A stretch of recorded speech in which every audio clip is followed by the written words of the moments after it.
안녕하세요. 원래 같았으면 시작하자마자 이런저런 쓸데없는 얘기를 많이 했겠지만 지금 당장 이제 시험이 코앞이니까 문제 풀이부터 바로 들어가도록 할게요. 하는 동안 졸지 말고 잘 들으세요. 자, 1번 문항 먼저 보시면 자, 볼게요. 선왕이 예를 제정했대. 우리 예라는 키워드 나오면 보통 당연히 누구다? 자, 순자라는 거 바로 알면 좋겠지만 만약에 못 찾았다면 여기서라도 사람들에게 귀함과 천함의 등급을 분별하게 하였다. 그러니까 능력이나 이런 가지고 있는 덕목 이런 것들을 구분해서 직분을 부여하는 건 보통 유교 사상가들은 다 그런다 그랬죠. 근데 유교 사상가들 중에 공자, 맹자, 순자 중에 예를 강조하는 건 순자다.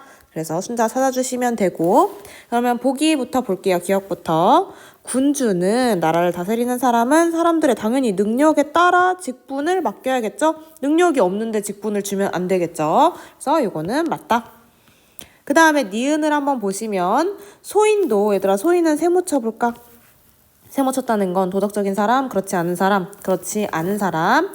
소인도 하지만 수양을 열심히 해서 덕을 갖췄어. 그러면 당연히 대부는 뭐냐면 탁월한 사람인데 도덕적으로 탁월한 사람이겠죠. 여기에 탁월한 자라고 적어줄게요.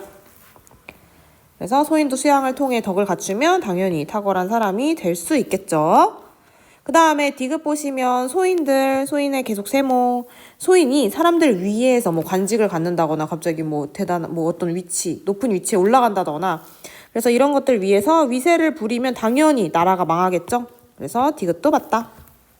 근데 리을 한번 봐봐. 군주는 모든 사람들 사이에 지위에 차등을 안 둔대. 유교는 차등 두고 구별하고 구분하는 거 좋아하는데 차등을 두지 않는 정치? 그럼 나라가 손상되고 망할걸요? 그래서 정답은 4번. 그러면 3번으로 넘어가 볼게요. 국가를 구성하는 여기 딱 여기 보면 되겠다. 통치자, 방위자, 생산자 세 계층. 이렇게 계층을 세 개로 나누는 서양 철학자는 누가 있었나? 플라톤이 있었죠. 그래서 플라톤은 뭐라 했어? 얘네 각자 세 명이서 서로 참견하고 간섭하면 된다, 안 된다? 안 된다. 그냥 자기가 맡은 역할에 전념할 때 정의로운 국가가 된다 라고 얘기를 했었죠. 그럼 1번부터 한번 볼게요. 정의로운 국가에서는 사회적 역할 분담, 그치? 이거 계층이 다 셋 다 다르잖아. 이루어지겠죠? 1번은 맞고. 그 다음에 2번 통치자가 되려면 우리 반드시 지혜의 덕 우리 얘기했었어요. 정리 한번 해볼까? 통치자는 지혜의 덕이 필요하고 그 다음에 방위자, 나라를 지키는 방위자는 용기의 덕이 필요했고 그 다음에 생산자 계층은 절제의 덕 이런 덕들을 갖추고 있다고 얘기를 했었죠. 그래서 맞다.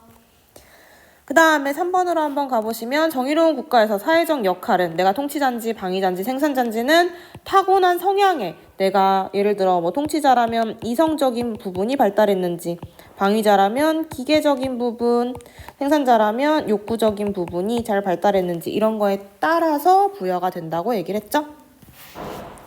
그 다음에 정의로운 국가에서는 누구나 수양을 통해 통치자의 역할을 하면 안 되지. 그러면은 방위자 생산자도 갑자기 통치자가 되는 건데 아니죠. 통치자 계층, 이성적인 부분이 뛰어난 사람만이 통치자의 역할을 수행할 수 있다. 그 다음에 5번은 너무나 맞는 말. 정의로운 국가가 되려면 각 계층의 구성원들이 각자의 탁월성, 뭐 지혜든 용기든 절제든 발휘해야 되겠죠. 그래서 5번 정답은 4번이다. 넘어가서 7번 같이 보시면 사회적 자본 나왔네. 사회적 자본은 내가 그때 지갑 잃어버렸던 썰 얘기해 준 적 있죠. 신뢰가 필요하다고. 신뢰의 동그라미. 조금만 더 읽어볼까? 사회적 자본은 시민적인 품성과 되게 관련이 되어 있다. 그래서 이 사람은 뭐 이름을 막 외울 필요는 없지만 그래도 사회적 자본을 얘기한 퍼트넘이라는 사람이다. 그러면 기억부터 한번 볼게요. 사회적 자본이 축적되면 막 사람들끼리 신뢰가 쌓이고 네트워크를 믿고 그러면 당연히 시민의 청렴한 품성이 함양되겠지. 그래서 내가 지갑 그때 찾은 이유로 뭐라 그랬어? 나도 찾아줄 거고 언젠가 또 찾아주겠구나. 이런 것들 믿게 된다 그랬죠? 맞고요. 그리고 사회적 자본이 축적되면 당연히 서로 신뢰가 쌓이는 건데 이전보다 집단적인 문제, 안 좋은 것들이 더 쉽게 해결이 될 수 있겠죠? 니은도 맞아. 그 다음에 디귿. 사회적 자본은 협력적 행동을 촉진하여 사회적 효율을 향상시킬 수 있다. 요거는 어디 가보시면 되냐면 여기 64페이지의 사회적 자본 지문에 저희 밑줄 쳐놨었죠. 사회적 자본은 협력 행동을 촉진해서 사회적 효율성을 향상시킬 수 있다. 그래서 디귿도 아예 맞는 선지고요. 근데 리을 한번 볼게 얘들아. 사회적 자본 서로 막 신뢰를 하는데 법적으로 규제를 더 해야 된대. 내가 스스로 규제하는 것보다. 아니겠지? 반대겠지. 오히려 자율적 규제가 높아지게 되겠죠? 그래서 정답은 4번. 8번 한번 가볼게요. 다음을 주장한 사상가는 누구냐? 우리 이것도 지문 봤었어. 못 배우고 무식한 사람이 항고를 얻으면 건방져지고 사치스럽게 되어 절약하지 않고 이런 사람이 되면 안 되겠지. 이거 밑줄 얘들아 나 그었는데 이거 취소할게. 별로 중요한 게 아닌 것 같아서. 그러니까 되면 안 되는 거니까 밑줄 안 그을게. 뭐가 중요하냐? 절약이 중요하고 이건 목민간이 가장 먼저 지켜야 할 일이다. 절약 혹은 뭐 청렴 이런 것들을 강조하는 사람은 정약용이라고 했었죠. 그리고 정약용의 책 이름 자체가 뭐야? 목민심서, 목민간이 가져야 하는 마음가짐을 담은 책, 목민간 나와 있죠. 그래서 정약용이다. 그러면 기억 한번 볼게. 탐욕스러운 공직자는 당연히 부정부패 하게 되겠죠. 막 뒤로 돈 받고 이런 거. 그래서 이거는 맞죠. 이렇게 되어야 한다는 게 아니라 탐욕스러운 공직자는 부정부패하게 되니? 맞아. 이런 뜻이죠. 그 다음에 절용, 절약하는 거 이런 건 공직자가 갖춰야 할 필수 덕목이죠. 절용, 청렴 중요하다고 했어요. 그 다음에 공직자가 되려면 당연히 지혜랑 더 갖추어야 되지 않을까? 이거는 우리가 막 특별하게 배우진 않았지만 너무 당연한 거. 근데 리을이 중요한데 얘들아. 정약용 같은 경우는 공직자가 내 재산을 아무것도 가지면 안 돼. 이렇게 극단적으로 얘기하진 않아요. 공직자가 하는 이유가 뭐야? 백성들을 위해서기도 하지만 내 가족을 먹여 살리기 위해서도 하잖아. 그래서 재산 소유 자체를 물론 사치는 안 돼. 사치 부리면 안 되지만 재산 소유 자체를 포기해야 된다고 하진 않는다. 내 재산이 있긴 있어요. 정답은 4번. 그러면 넘어가서 1번 한번 같이 볼게요. 갑. 사람의 몽에는 백공의 들을 만드는 것이 다 필요한데 이거 다 안 읽어. 필요 없어. 뒤에. 대인이 할 일이 있고 소인이 할 일이 있다. 대인과 소인을 구분해서 말하는 사람은 유교 사상가 중에 맹자였다. 그리고 맹자는 대인이 정신노동을 해야 된다고 생각했고 그 다음에 소인이 육체노동을 해야 한다고 생각했다. 우리 다 배웠던 거야. 그럼 을도 한번 볼게요. 자, 군자라는 단어가 나오면 유교사상가들 다 쓸 수 있는 말이야. 군자는 도덕적인 사람, 동그라미. 그런데 계속 읽다 보면 또 얘가 나왔네. 누구야? 맹자님이 나왔고 공자는 얘까지 그렇게 강조하진 않고 순자겠죠? 그러면 1번부터 한번 볼게요. 이상적인 국가에서는 모든 사회 구성원들이 자급자족? 아니야, 우리 적었잖아, 방금. 뭐라고? 소인은 육체노동하고요. 대인은 정신노동 한다고요. 서로 노동하는 게 다른데 자급자족을 하려면 내가 정신, 육체노동 다 해야 되는 거지. 내가 막 쌀 만들어서 먹고 대인임에도 불구하고. 그렇지 않다. 틀렸고요. 그러면 2번은 방금 한 말이죠. 육체노동은 소인이, 정신노동은 대인이 구분해서 일이 부여되어야 한다. 맞고요. 그 다음에 군자는 도덕적인 사람이니까 당연히 어떤 경우에도 발전하겠지. 하지만 소인은 어떤 경우에도 나쁜 결과를 낳겠지. 비도덕적인 사람이니까. 봐봐, 여기 순자 지문에 나와 있잖아요. 소인은 지혜가 있어도 남의 것을 빼앗는 데잖아. 그래서 정답 맞고요. 4번 둘 다 통치자는 사회 구성원들의 적성과 능력을 고려해서 이를 그쵸, 구분하고 차등을 둬야 되는 거 유교의 공통점이라고 했었고요. 그 다음에 이것도 똑같은 말이야. 덕이 있느냐 없느냐에 따라 사회적 지위에 차등을 두어야 한다. 유교에서는 동의하는 말. 정답은 1번. 넘어가서 3번 볼게요. 자, 세모 쳐봐. 자본주의 체제. 자본주의 사회에서 지금 우리가 살아가는 자본주의이긴 한데 노동자의 노동은 강제된 거래. 이 얘기는 뭐야? 우리 찰리 채플린 모던 타임즈 봤던 거 기억나니? 계속 이렇게 볼트를 조이는 일만 했던 누구야? 자본주의 사회에서의 노동은 잘못된 거야. 마르크스죠? 그래서 마르크스는 이 노동에 대해서 되게 비판하고 얘가 나아가야 할 방향, 이상적인 사회는 공산사회라고 얘기를 했었지. 이런 사회에서는 강요된 노동이 아니라 우리 자발적 노동을 할 수 있게 된다 했어요. 그런데 계속 한번 읽어볼게요. 노동자가 자기 자신에게 속하지 않고 타자에게 속한데 우리 그때 사장님한테 완전히 속해 있었죠. 사장님 기계 시키면 다 하고. 더 나아가 소외된 노동은 인간의 삶을 생활수단으로만 간주한대. 그러니까 먹고 살기 위해서 노동을 한다라는 거죠. 내가 하고 싶어서 자아 실현하기 위해 노동을 해야 되는데 공산사회에서는 자아 실현하기 위해 노동하게 되겠죠. 그래서 노동은 인간을 계속 소외시킨대. 자본주의 사회에서는. 근데 이런 소외된 노동은 인간 소외를 일으키고 그리고 이렇게 소외가 생기는 근본적인 원인은 뭐냐? 우리 이거 안 배웠어 얘들아. 중요해 지금. 사적인 소유로부터 비롯된대. 이게 무슨 얘기냐면 그때 생각해봐. 공장 누구 거였어? 사장님 거였어.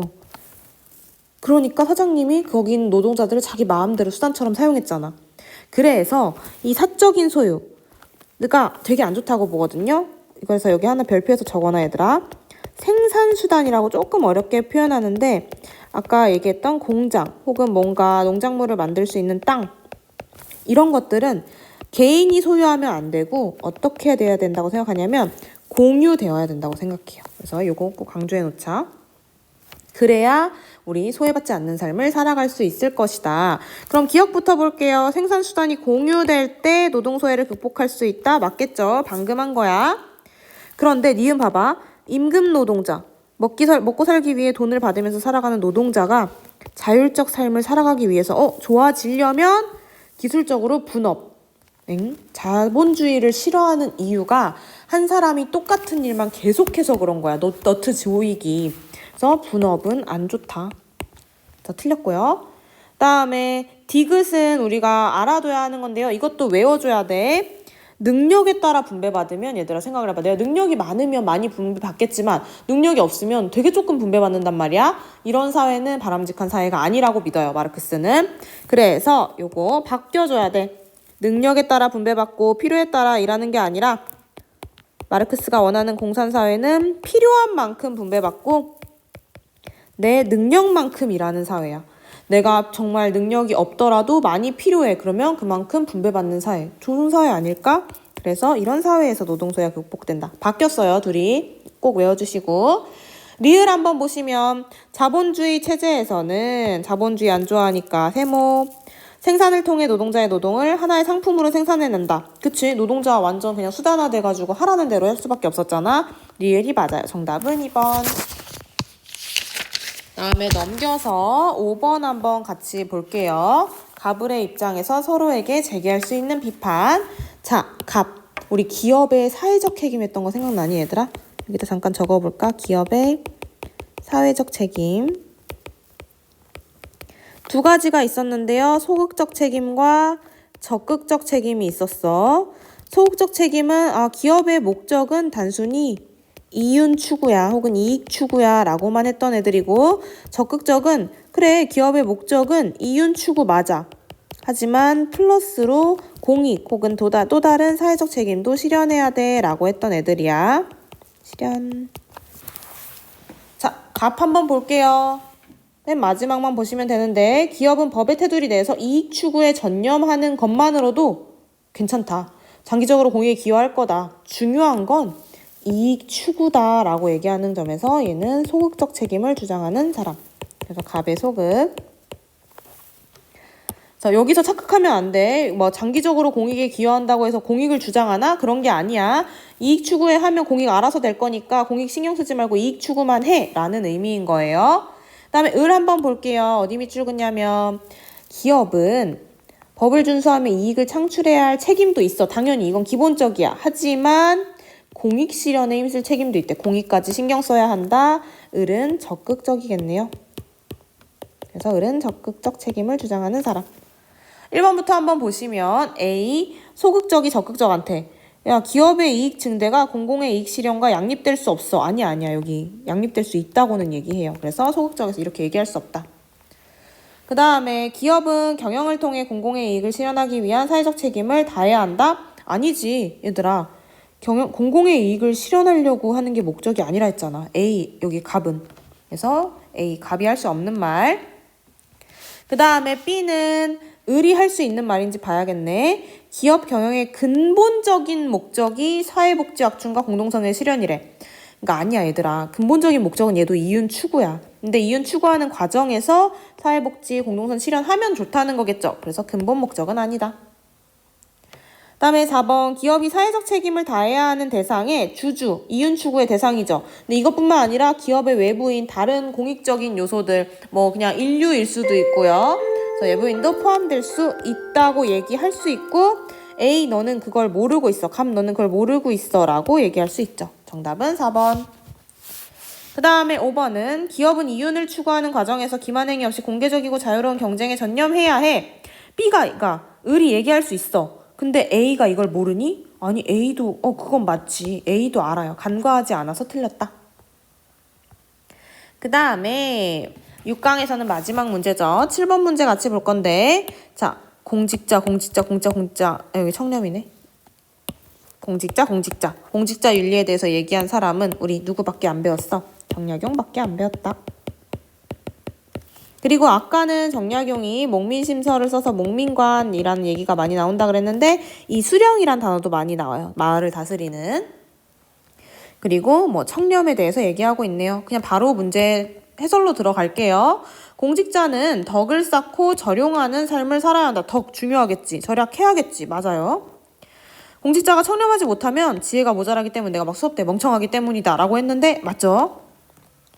근데 청렴과 무관해도 청렴하지 않아도 공직 수행할 수 있어? 말이 안 돼. 청렴 중요시 여긴다니까. 청렴, 절용 이런 것들. 그리고 청렴하고 지혜로운 공직자는 청렴함을 편안하고 이롭게 여기겠죠. 오히려 안 청렴하면 불편하게 여기는 거야. 네, 마지막 5번. 공직자는 청백리로 기억되는 것을 영광으로 여겨야 한다고 하는데 청백리라는 건 조선시대의 이상적인 관료를 청백리라고 한다. 외울 필요는 없어. 그냥 좋은 거야. 청렴, 근검, 도덕, 인의 이런 덕목을 중시하는 사람이다. 당연히 이렇게 되면 영광으로 여겨지겠죠? 청렴과 절용을 강조하는 정약용의 입장에서는. 그러면 일단 6강은 끝입니다.